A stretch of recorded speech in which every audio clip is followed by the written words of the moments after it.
Alright, so with the EZA for LR Kale and Caulifla coming to Global Dokkan very soon, I wanted to do a team building guide video for the EZA event for LR Kale and Caulifla. Now, they're a very good EZA overall. I mean, they can look really impressive. They are obviously stacking. They build up that 66% chance to dodge. They can do a lot of additional supers, but, I mean, it's pretty much the same case with Kale. Their teams kind of just suck right now. So, unfortunately, they don't really have the best of spots, but if you want to run them with Kale, I mean, that definitely would be pretty crazy. But other than, like, you know, the Dokkan Fest Kale, they don't really have that many good partners, and again, their teams are just a little bit weak, but it's still worth doing this event. You still get 33 zones. Obviously, you get some Kais as well, and then the EZA for LR Kale and Caulifla, so it's definitely worth doing, and it's fairly easy. The weakness is Representatives Universe 7, so this category isn't really great, but, like, the main hitting LRs, like, these guys are really good for this event, because obviously they can do some solid damage, so I think this should be easy for most players. Obviously, there's Blue Kaioken Goku as well, which he does have type disadvantage, so he's not going to be the greatest for this event, but I'm sure he'll still do some solid damage in here. So, again, should be very easy. I guess we can just go ahead and get started off. So, the main lead that you're going to want to bring is going to be the LR Goku and Frieza. They do lead Reps Universe 7 for 177%. They are the best lead for this category because technically right now we don't have a 200% lead for Reps Universe 7 or even Universe Survival Saga. So, they're the best lead you can bring. They do have type advantage, and they are an LR, so of course they're going to do a lot of damage. But then also, just as a unit, they do a lot of damage. So they're just going to be perfect for this event. Obviously, they're going to be able to tank because, I mean, it's an EZA event. It doesn't hit that hard. And again, their damage is going to be crazy. They do get defense on super, so after they super, their defense is going to be a little bit better. They get a lot of defense on super in their passive as well.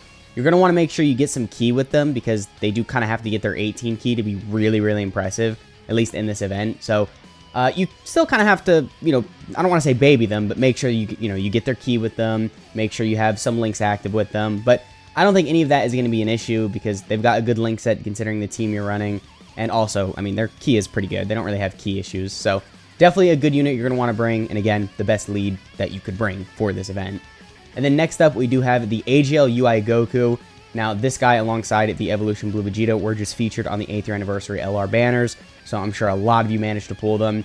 I guess a good sub-lead, if you don't have the LR Goku and Frieza, or not really a sub-lead, but another lead you could use instead of Goku and Frieza, would be UI Goku and then Vegeta. They both do lead Reps Universe 7 for 170%, so they would definitely work in here, but keep in mind, that is 7% less than the Goku and Frieza, so technically Goku and Frieza are still a better lead, but these guys are still very useful. Obviously, they can do a lot of damage. They've got crits and additionals built in.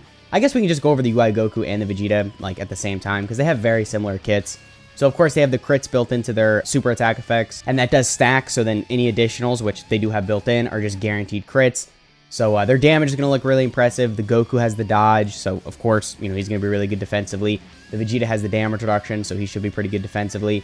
They both do have active skills as well, which you can get when HP is 50% or more, starting from the 4th turn from start of battle, and I'm pretty sure it's the same condition with the UI Goku. Yeah, it is. So, their active skills are going to be pretty useful. They do have the Revive as well, so I don't really think you're going to get the Revive in an EZA event. It's not really going to hit that hard. Maybe if you're taking on, like, stage 50 or stage 100, then you can start to make some use out of the Revive, but for the first 10 stages, which is what most people are going to be doing, you're not really going to get the Revive because, again, it's an EZA event. Doesn't really hit that hard. But between their damage, their good defense, their active skills, and then they do still have the Revive in their back pocket if you really need it, they're definitely going to be very good for this event. And also, they're a good sub-lead if you don't have the Goku and the Frieza.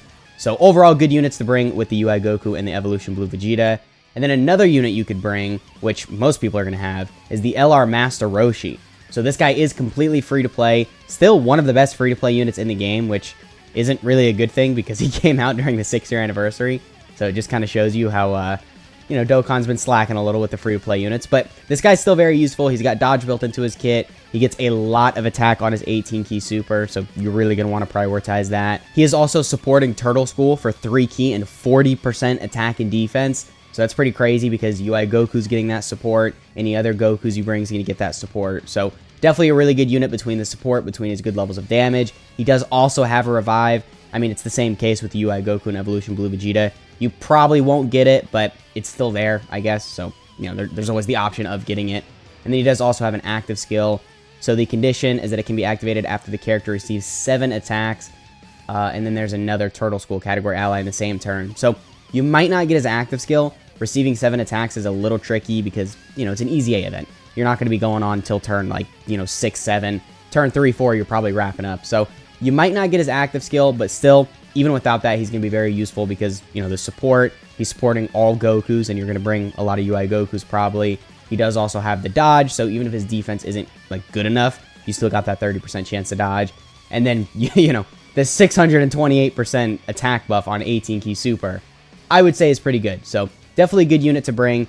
And again, considering he's completely free, you know, if you don't have him, I think you should grind him up like before the event comes out, obviously, so then you can bring him in there. And then next up, we do have the free-to-play Tien and Roshi, another unit that's free-to-play that's very good. Dude, 6-year anniversary was just on it with their free-to-play units. This Master Roshi is great. The Tien and Roshi are great. The physical UI Goku's still pretty solid. He's a good support. And then the Int Krillin and 18 are still somewhat solid as well. So 6-year anniversary was just on it with free-to-play units. These guys are mainly good just because of their support. They do support Representatives Universe 7 for 3 key and 40% attack and defense. But these guys do also have type advantage in this event. So even though they're not an LR and they're not going to be doing that much damage, because they have type advantage, they'll do a little bit of extra damage and their defense should be absolutely fine. So I guess that's pretty much it. I mean, that's all I want to talk about with these guys, other than the support. They're not, you know, crazy useful. There are other units you could definitely bring. I guess this guy I could talk about for a minute. So the Universe 7 is actually a really good card. They do a lot of damage, so if you have them, you probably should bring them as well. Who else is there? I already talked about Kaioken Blue Goku. I mean, he's a high damaging unit, but again, he's not an LR. He's got type disadvantage, so I don't really think he's going to be the craziest for this event. We've got Blue Boys. I mean, these guys could be alright as well, I guess. They're not a great unit now, but they can still do some solid damage. They got crits built in, and they got all the additionals, and they've got the active skill. So if you got them, you could bring them. The STR UI Goku, I don't really recommend you bring. He's got type disadvantage. Physical 17 and Frieza, they're alright. I mean, they'll be solid in here. If you have to bring them, you could get away with it. And then other than that, I mean, you could probably bring some of these units, but I do recommend you bring LRs just because, of course, they're doing a lot more damage. So I guess that pretty much has been the video. Let me know what team you're going to bring down in the comments. Making this video just really reminded me, dude, we need buffs for TOP or Reps Universe 7, whatever, same thing. We need like a Tournament of Power celebration. I don't want it for Worldwide because, I mean, I feel like Worldwide's a good opportunity to get an Extreme class unit, but dude, I don't care, man. Anniversary, something. Give me a UI Goku and a Jiren. Just give me something because this category is so bad. And it's so crazy to think about because, like I mentioned, 6-year anniversary killed it with the free-to-play units. They killed it with the new LRs. You know, UI Goku is easily the best unit in the game. The banner units were pretty solid. Part 2 LRs were really good at the time. So, like, what that celebration did for TOP was just really good. And then to see, like, you know, 2 years later, the team is, like, unusable now. It's just crazy to think about. But I guess that's power creep. So anyway, I went off a little rant there. Once again, that has been the video. I hope you guys enjoyed, and I'll catch y'all in the next one.